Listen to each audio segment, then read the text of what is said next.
CTV News at 11:30. Well, good evening. Thanks for staying up with us. We begin tonight with a 37-year-old Hilliard Township man who was facing multiple charges after a child was struck this morning while waiting for their bus. OPP say the child was crossing the road to get on the bus when they were hit and left with non-life-threatening injuries. It happened just before 8 a.m. on Highway 569 in Harley Township. Police say the school bus had its stop arm out and flashing lights activated at the time. The driver failed to remain at the scene. A 60-year-old man has been charged after exposing himself at a public park in the Sioux. That from police who say they were called to the park in the area of James Street and Albert Street West around 6:15 yesterday evening. The investigation revealed the accused had intentionally exposed himself in the presence of children and adults. The man now faces charges of indecent exposure. Police in Wikwemkong, with support from the OPP, netted $18,000 in drugs and cash yesterday at a home on Lakeshore Road. They executed a search warrant and found cocaine, cash, and a loaded handgun. A 39-year-old from Wikwemkong and a 21-year-old man from North York faced several drug and weapons charges. A 63-year-old and 66-year-old from Wikwemkong are also charged with possession for the purpose of trafficking. A Timmins man is facing more than 24 criminal charges for a string of violent incidents. A 26-year-old was arrested after several violent incidents, some involving a sawed-off shotgun. The incidents included reports of shots fired, weapons complaints, and assault. You can read more on this and all of tonight's stories on our website at CTVNewsNorthernOntario.ca. Striking college support staff had some visitors on the picket lines in Sudbury today.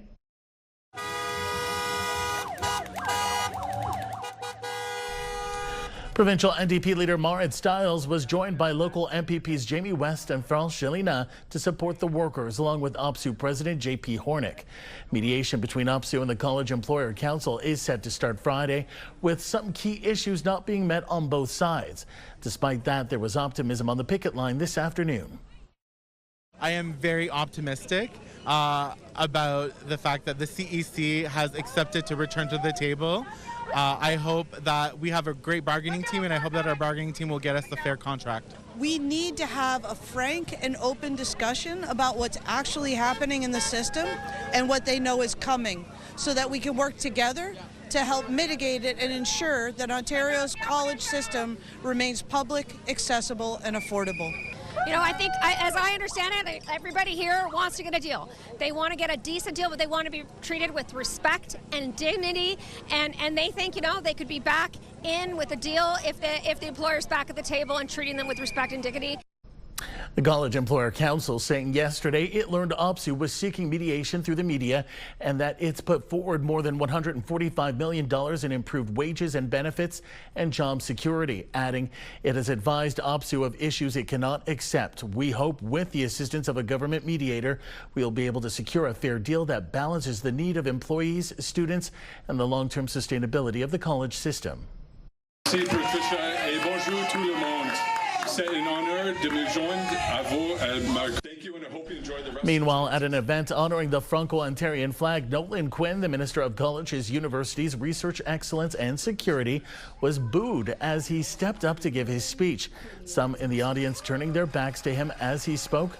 The chair of the Canadian Federation of Students Ontario said several bills the Ford government wants to pass are attacking education and students won't get caught in the crossfire.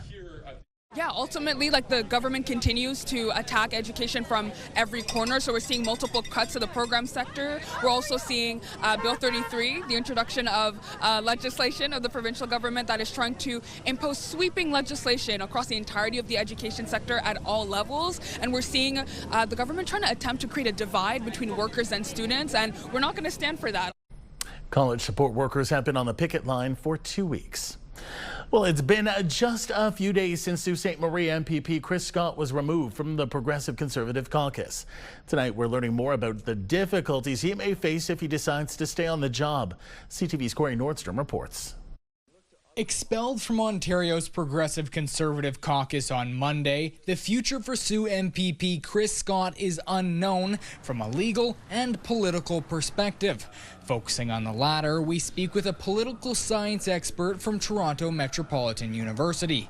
Due to the self-governing ways of the provincial legislator, Dr. Tom McDowell states that unless Scott resigns, it regulates its own conduct. The first way is through what's called a process of expulsion. So a member can actually be expelled from the legislature through a majority vote.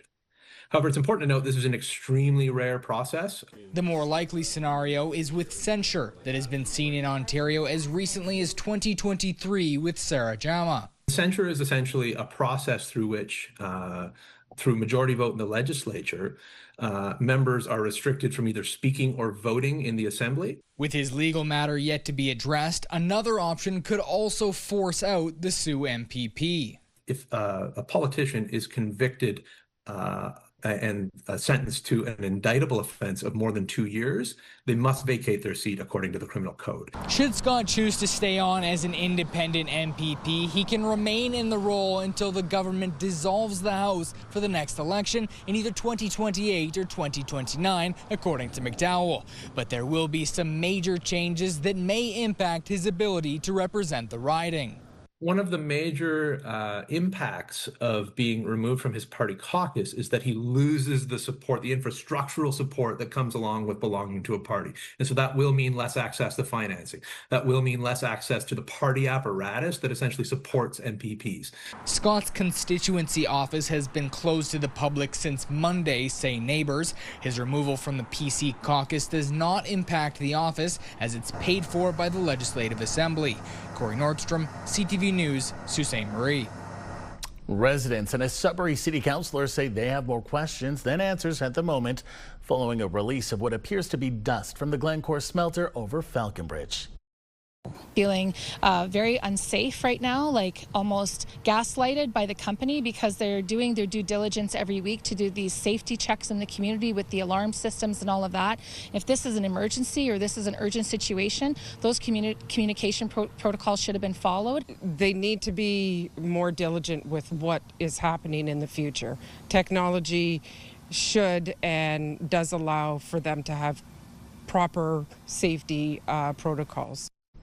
Glencore and Ministry of Environment, Conservation and Parks have taken samples to fully understand the material. The company says it also reported the incident to Public Health Sudbury and districts, but Public Health says they first heard about the incident from community members around 4 p.m. Wednesday.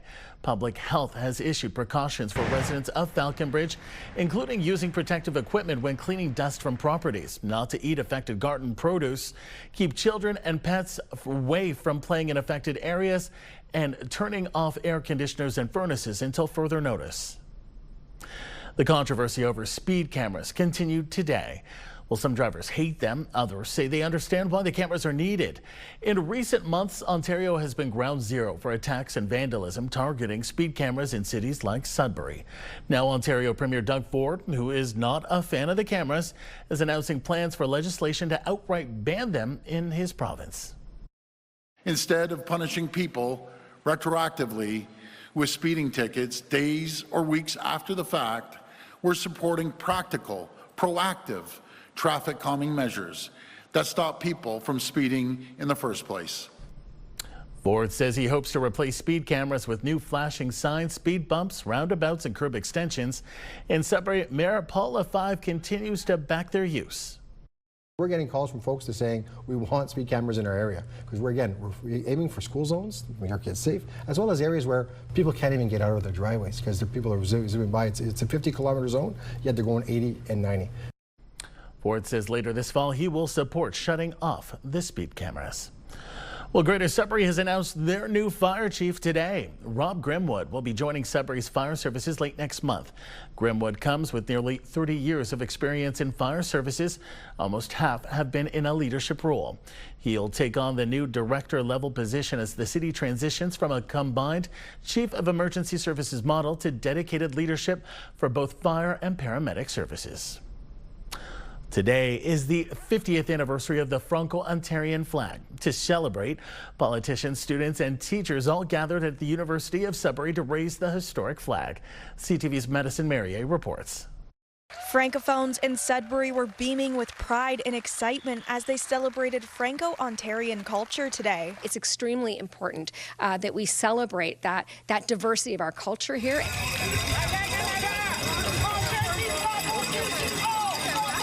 In 1975, the Franco-Ontarian flag was raised for the first time after its creation at the University of Sudbury by a history professor and 3 students. It goes to show that, the young people who dare to do something and who go and act and are engaged, they can make a real difference. I'm just thankful to my brother and the others that created the flag and distributed it, that they had the idea to do that, because it is an emblem that encompasses us all.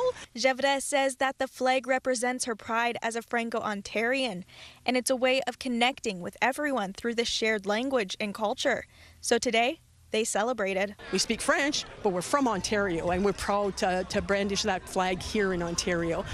And today, well, it's its 50th anniversary, so let's party. Also celebrated today is that the University of Sudbury reopened this September as an independent French institution. So for that institution to have been cut out so mercilessly with what happened at Laurentian University, to be able to accept students and to reopen its doors in an official capacity, that's an amazing moment. The institution and the community has been working towards this for well over a century, so it's actually one of the most significant moments in the history of Francophone Ontario. Meville said the battle to reopen the university wasn't easy, which is all the more reason to celebrate the achievements of the Franco-Ontarian community. I said, we'll fight with you on this, and I gave him a flag because when you go into battle, you bring a flag, and I said, I'll bring you another flag when we win. Madison Merrier, CTV News, Sudbury. Joining in on the celebrations in Sudbury today was Ontario Lieutenant Governor Edith Dumont, who was visiting Sudbury. She launched a province-wide artistic and community initiative in celebration of the 50th anniversary of the Franco-Ontarian flag.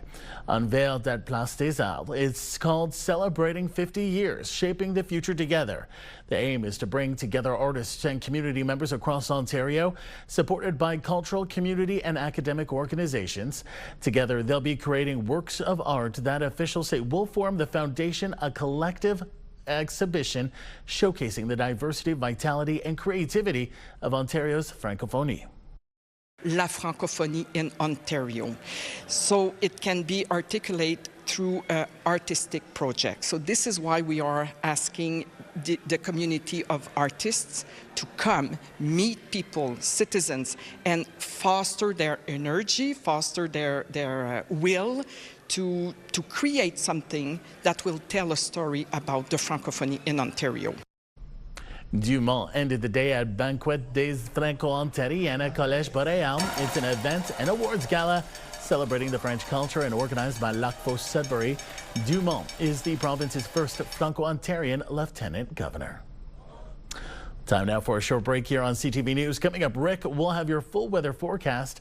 For now, look at the current conditions, and we've got some above average temperatures at the moment, but things are going to get cooler. It's clear skies right now in Sudbury and Timiskaming Shores.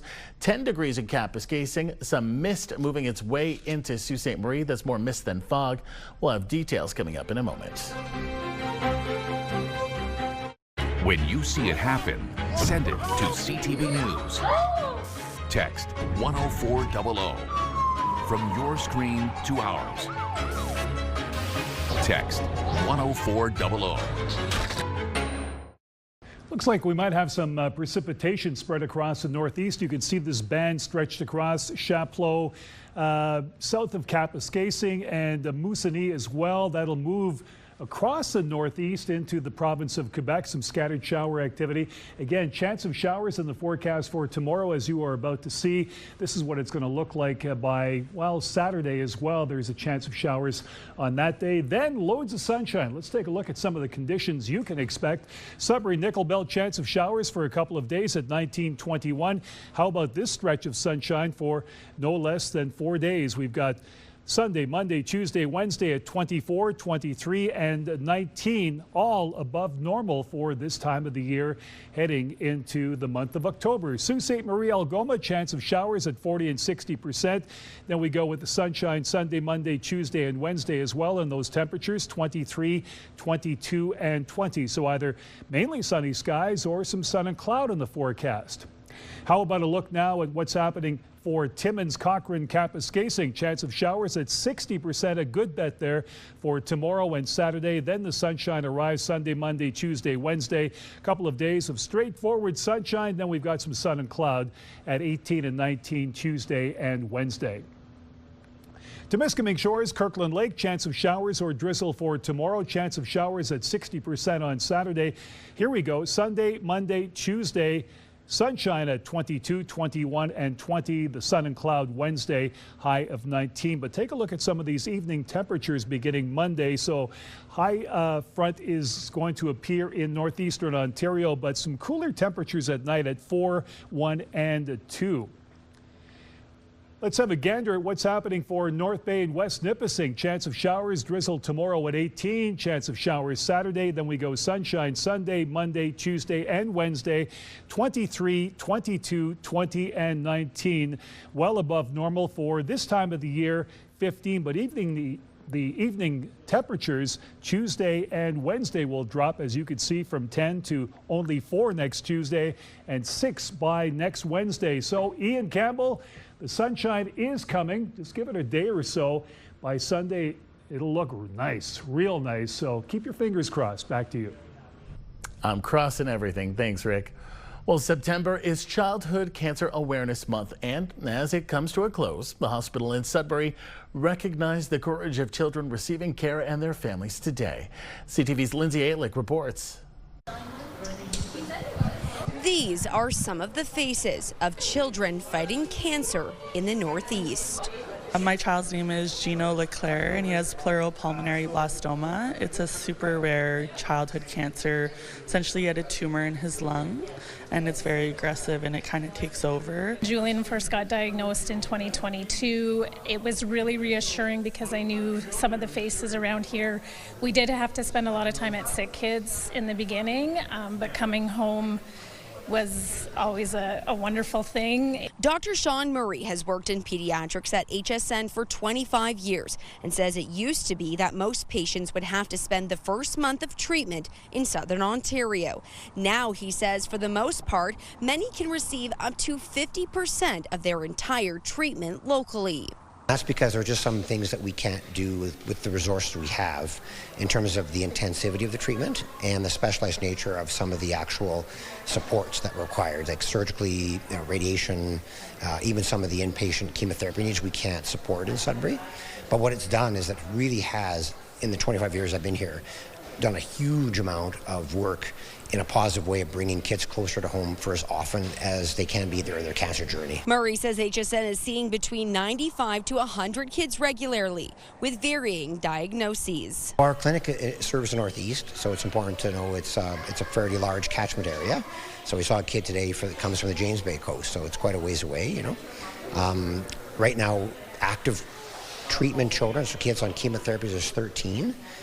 Active treatment patients that we are following, there's 21.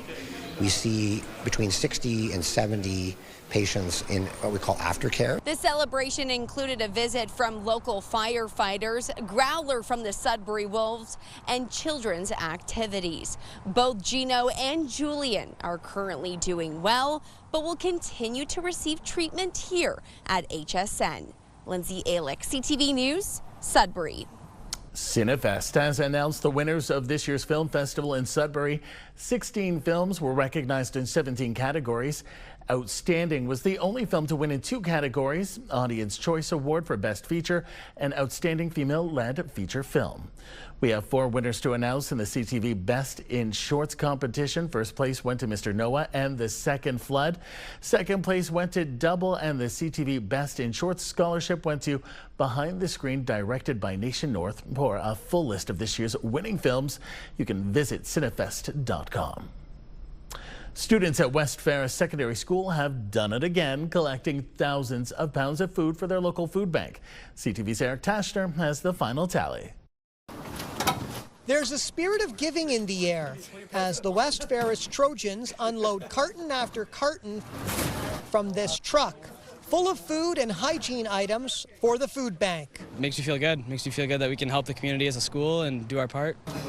For one evening a few weeks before Thanksgiving each year over the last 18 years, the students of West Ferris get together, going out into the city collecting donations for the city's hungry. The radio station back in the day had a contest, and it was all schools were involved in it. It was sort of like a citywide competition, and for whatever reason they stopped doing that, but we continued on with it. Sort of on the calendar, and people know it's coming. Thanksgiving's busy, but it's still consistent with the numbers that we have month over month. Around 150 students, teachers, and volunteers were out and about collecting over 10,000 pounds of food items and other necessities, and $350 in cash donations. That's a big number. We got a few congratulations, a few good lucks, because everybody around the community, the PLMP class, they would hand little papers out saying that we got the food drive coming up.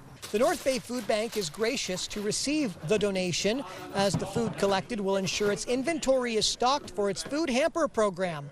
The food bank is serving 45 households each session. The demographic is changing. We had traditionally seen a lot of our seniors and single adult households, but there are families coming now and people that are working and just can't make ends meet. West Ferris is challenging the other high schools to either match their donations or try to top their number. Not going to beat us.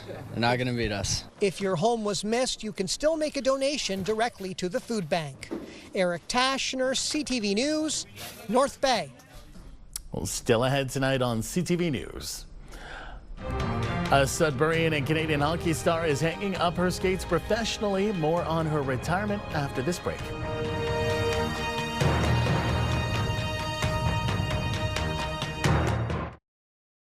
A busy night for at least two of our Northern Ontario hockey teams, starting with the Sudbury Wolves, who are down in Windsor. He's just exiting the zone, has to control, and Connors takes a hit on him, tipped in front, Finn Marshall, what a save. Sudbury netminder Finn Marshall coming up big for the team with some big attempts from the Spitfires. It managed to stem just a little bit of the pain before things started falling apart in the third period with 3 Windsor goals. Windsor goes on to take this one with a score of 4-0 in front of a massive crowd at the WFCU Centre. Sudbury now heads north to take on the Sarnia Sting. Meanwhile, the Sioux Greyhounds also on the road tonight. They were down in Peterborough duking it out with the Petes. 3 late goals would give the Hounds all they need. They leave with the 3-0 win. Only one game this evening over in the NOJHL. The Paper Kings hit the ice again, this time in Sudbury against the Cubs. This one a hard-fought matchup that saw a lot of back-and-forth action. Sudbury comes out on top here 4-3. Sudbury native and 3-time Olympian Rebecca Johnston has decided to hang up her skates. She's retiring from the Canadian national women's hockey team. In a letter she penned to the hockey community, she thanked her family, her support, and her hometown, writing in part, "The community in Sudbury, the rinks, the early mornings, the frozen toes will always hold a special place in my heart. I was lucky to grow up surrounded by supportive family, friends, and teammates. My siblings were my fiercest competition and my biggest inspiration." As fans cheer loud and proud, Canada will play for gold on home soil, and they cap it off with one more goal to seal the deal. Johnston has been working in player development with the Calgary Flames. She was named to the 2022 Olympic team for the Beijing Games, where she won her 3rd Olympic gold. Overall, in her 12 World Championships, she took home 8 silver medals in addition to her 3 gold. A food bank in Sault Ste. Marie is looking for donations. This Saturday, St. Vincent Place is hosting its annual Big Blue Food Drive to fill the shelves.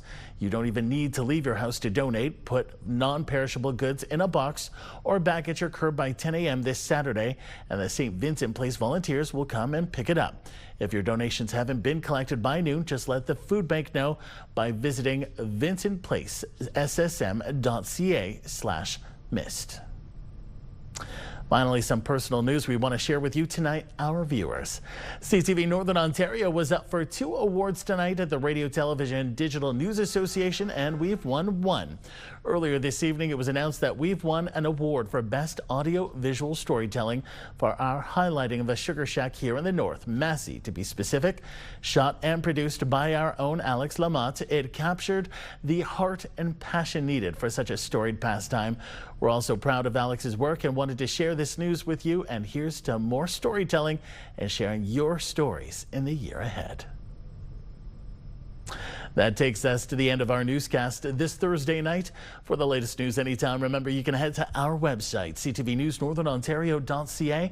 You can also download our CTV News app. Thanks for watching. Good night.